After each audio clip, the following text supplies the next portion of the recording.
umuvugizi ku mwana w'Imana niho duhagaze. Ihangane nshuti yanjye, ihangane, ihangane nshuti yanjye, ihangane, n'abasogokuruza niho banyuze. Igihe gito cyane ibiturushya byose bikavaho. Mugenzi ihangane, ihangane nshuti yanjye, ihangane, ihangane nshuti yanjye, ihangane, n'abasogokuruza niho banyuze.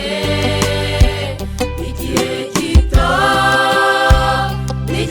gito cyane ibiturushya byose bikavaho.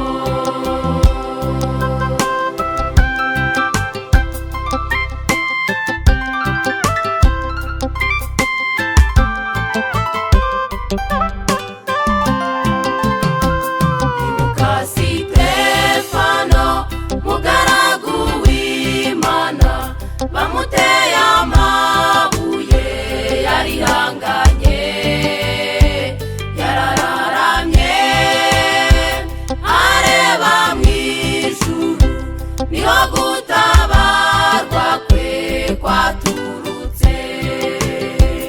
Ibuka na Danyeli, mugaragu w'Imana, bamushyize mu rwobo, yarihanganye, yarararamye, areba mu ijuru, iminwa y'intare yose irafungwa.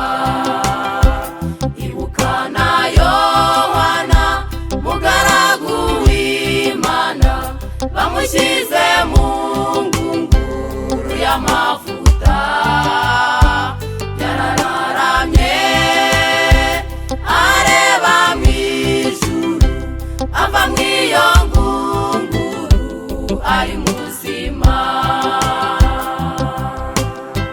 ihangane, Ihangane nshuti yanjye, ihangane, ihangane nshuti yanjye, ihangane, n'abasogokuruza niho banyuze. Igihe gito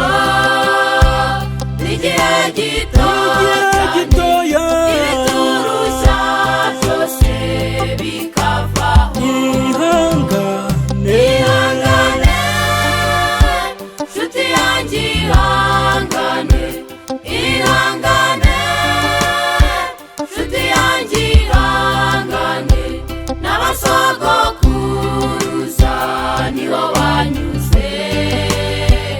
Igihe gito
nubwo turi ku musozi w'ibigeragezo ariko hari ugutabarwa.